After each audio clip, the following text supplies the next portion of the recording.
नमस्कार, आप देख रहे हैं 4 PM और मैं हूं आपके साथ निधि तिवारी। देश की सियासत में राजनीतिक पार्टियों का चंदे वाला धंधा एक्सपोज किया हुआ पूरे देश में हाहाकार मचा हुआ है। एक ओर जहां SIR को लेकर बड़े बड़े दावे कर रहे ज्ञानेश कुमार की सिट्टी पिट्टी गुम है, तो वहीं दूसरी ओर गुजरात से सीधा संबंध होने की वजह से अपने नॉन बायोलॉजिकल PM साहब और उनकी गुजरात लॉबी की भी खूब किरकिरी हो रही है। ऐसे में बड़ी खबर निकलकर सामने आई है कि चंदे के धंधे का खेल सुप्रीम कोर्ट तक पहुंच गया है और सुप्रीम कोर्ट में कुछ ऐसा हुआ है कि ना सिर्फ मोदी सरकार बल्कि ज्ञानेश जी का चुनाव आयोग भी लपेटे में आ गया है। ऐसे में पूरे मामले को लेकर हड़कंप मचा हुआ है। तो सुप्रीम कोर्ट ने ऐसा क्या कर दिया है कि चुनाव आयोग से लेकर मोदी सरकार तक के लपेटे में आने की बात हो रही है, ये हम आपको अपनी इस रिपोर्ट में बताएंगे। तो जैसा कि आप जानते हैं कि देश में चुनावी चंदे के नाम पर भारी खेल चल रहा है। पिछले दिनों ADR की एक रिपोर्ट आई थी जिसने पूरे देश में हड़कंप मचा दिया था। साल 2019 से 2024 तक 10 पार्टियां जिनका नाम कभी किसी ने सुना नहीं, कभी किसी ने देखा नहीं। हाँ, इतना जरूर है कि रिकॉर्ड में इनके नाम पर 54,000 वोट दर्ज थे। लेकिन पूरे मामले में सबसे हैरान कर देने वाली बात यह थी कि इन पार्टियों को डोनेशन 4300 करोड़ रुपए मिले थे और खासकर 5 गैर मान्यता प्राप्त पार्टियों का घालमेल तो सबसे लंबा था। इनकी कमाई 2361 करोड़ है। ये पार्टियां चुनाव लड़ती भी हैं तो नाम मात्र के कैंडिडेट उतारती हैं। वोट तो दूर, नाम ही नहीं चमकता, लेकिन चंदा अरबों का मिलता है। अब सवाल ये है कि ये हो क्या रहा है? क्या ये ब्लैक मनी को व्हाइट मनी में बदलने का एक शॉर्टकट नहीं है? इनकम टैक्स डिपार्टमेंट ने 2023 में रेड मारी थी। तब खुलासा हुआ कि ये पार्टियां 10 से 20% कमीशन लेकर डोनर्स का काला धन सफेद करती है। डोनर पैसे देता है, पार्टियां चेक काटती हैं और कैश में रिटर्न हो जाता है। और सबसे खास बात यह है कि ये काम मोदी जी के गुजरात में चल रहा है, जहां के विकास का ढोल पीटा जाता है। लेकिन असल में यहाँ लूट का बाजार सजा दिखाई दे रहा है। आपको याद दिला दें कि जब अपने PM साहब साल 2014 में पहली बार आए गुजरात से दिल्ली की कुर्सी के लिए अपना प्रचार कर रहे थे, तो गुजरात मॉडल का ढोल खूब तेज तेज से पीटा गया था। लेकिन जिस तरह से चंदे के नाम पर धंधे का खेल सामने आया, उसमें एक बात तो सबसे ज्यादा कचोटने वाली है, वो ये है कि क्या ये वही गुजरात मॉडल है जिसका प्रचार PM मोदी ने बहुत जोर शोर से किया था? ऐसे में हर वो आदमी जिसने इस 5 गुजराती कंपनियों के चंदे की खबर सुनी या देखी होगी, उसके मन में ये सवाल जरूर होगा कि ये चंदा आ कहां से रहा है। तो इसका जवाब ये है कि शायद इलेक्टोरल बॉन्ड से। मोदी सरकार ने 2018 में ये स्कीम लॉन्च की थी कि अनाम डोनेशन पर कोई ट्रैकिंग नहीं होगी, लेकिन सुप्रीम कोर्ट ने फरवरी 2024 में इसे असंवैधानिक घोषित कर दिया क्योंकि ये लोकतंत्र को बेचने जैसा था। लेकिन तब तक 16,000 करोड़ से ज्यादा बिक चुके थे और सबसे बड़ा फायदा बीजेपी को हुआ। बीजेपी को अकेले 8,251 करोड़ रुपए मिले। कांग्रेस को मुश्किल से 1,000 से 1,200 करोड़ रुपए मिले थे और यही बॉन्ड्स काले धन को सफेद करने का सबसे परफेक्ट टूल बने।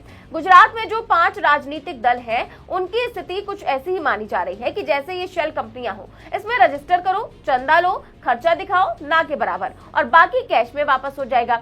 एक रिपोर्ट में कहा गया कि इन पार्टियों ने 39 लाख का खर्चा दिखाया, लेकिन ऑडिट में 3500 करोड़ रुपए है। तो सवाल ये उठा कि बाकी के पैसे आखिर कहां गायब हो गए?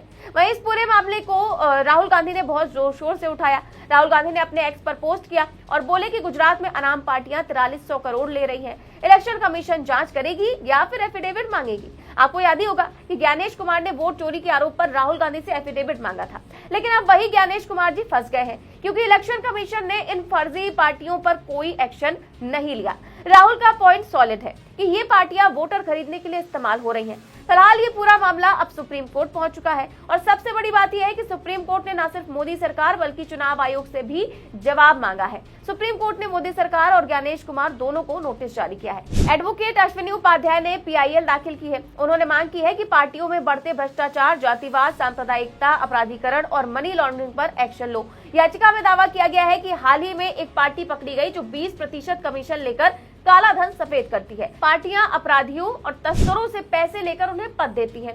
अलगाववादी भी पार्टी बनकर चंदा वसूल रहे हैं। सुप्रीम कोर्ट की बेंच जस्टिस सूर्यकांत और जस्टिस जॉय माल्या बागची ने केंद्र सरकार और इलेक्शन कमीशन को 4 हफ्ते में इस पर जवाब देने का आदेश दिया है। बेंच ने साफ कहा कि पार्टियां पावरफुल हैं, 10वें शेड्यूल से विधायकों को बांधती हैं, राष्ट्रपति उपराष्ट्रपति चुनाव को प्रभावित करती हैं, लेकिन रेगुलेशन जीरो।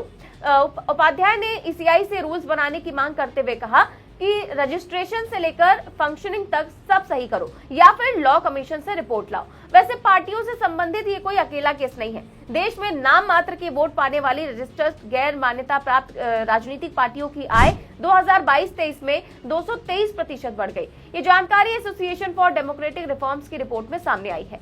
रिपोर्ट के मुताबिक देश में 2764 गैर मान्यता प्राप्त पार्टियां, इनमें से 73% से ज्यादा ने अपना फाइनेंशियल रिकॉर्ड सार्वजनिक ही नहीं किया है। बाकी 739 रजिस्टर्ड गैर मान्यता प्राप्त पार्टियों ने अपना रिकॉर्ड साझा किया है। रिपोर्ट में इन्हीं पार्टियों का एनालिसिस किया गया है। देश भर के 302 मंत्री करीब 47% खुद पर आपराधिक केस होने की बात स्वीकार कर चुके हैं। इनमें से 174 मंत्री ऐसे हैं जिन पर हत्या, अपहरण और महिलाओं के खिलाफ अपराध जैसे गंभीर आरोप है। वहीं केंद्र सरकार के 72 मंत्रियों में से 29 यानी कि 40% ने आपराधिक केस होने की बात मानी है। ये जानकारी चुनाव सुधार संस्था एसोसिएशन फॉर डेमोक्रेटिक रिफॉर्म्स की रिपोर्ट में सामने आई है। साथ ही एडीआर ने कुछ समय पहले महिला सांसद और विधायकों को लेकर रिपोर्ट जारी की थी। इसमें भी सामने आया था कि देश की कुल 512 महिला सांसदों और विधायकों में से 28% यानी कि 143 पर क्रिमिनल केस दर्ज है। इनमें से 78 यानी कि 30% पर हत्या, किडनैपिंग जैसे गंभीर आरोप है। वहीं 17 महिला नेताओं ने अपने चुनावी हलफनामे में अरबपति, 100 करोड़ या उससे अधिक संपत्ति होने का दावा किया है। ऐसे में साफ है कि राजनीति के चंदे से लेकर अपराध तक में नेताओं की सक्रियता है और खासकर चंदे के नाम पर धंधे का खेल बहुत जोर शोर से हो रहा है। ऐसे में जब मामला सुप्रीम कोर्ट पहुंच गया है और सुप्रीम कोर्ट की ओर से नोटिस भी जारी हो गई है, तो कुछ ना कुछ खेल जरूर सामने आएगा। सुप्रीम कोर्ट में जब चुनाव आयोग और केंद्र सरकार जवाब दाखिल करेगी तो सारी हकीकत खुलकर सामने आ जाएगी।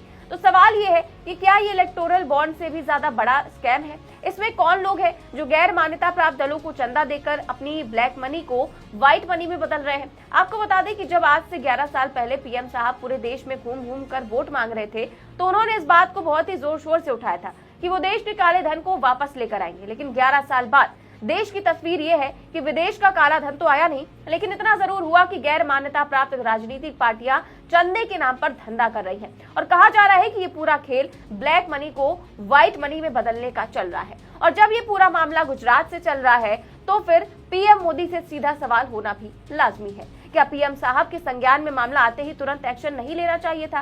क्या चुनाव आयोग को पूरे मामले पर अब कड़ी कार्रवाई नहीं करनी चाहिए? और क्या इसमें तुरंत ईडी और सीबीआई को ताबड़तोड़ छापेमारी कर अब सच को उजागर नहीं कर देना चाहिए? इस पूरे मामले को लेकर आपकी क्या राय है? हमें कमेंट बॉक्स में अपनी राय जरूर दें। चैनल को सब्सक्राइब भी करें और ज्वाइन भी। देश और दुनिया की तमाम बड़ी खबरें जानने के लिए देखते रहिए 4PM न्यूज नेटवर्क। नमस्कार।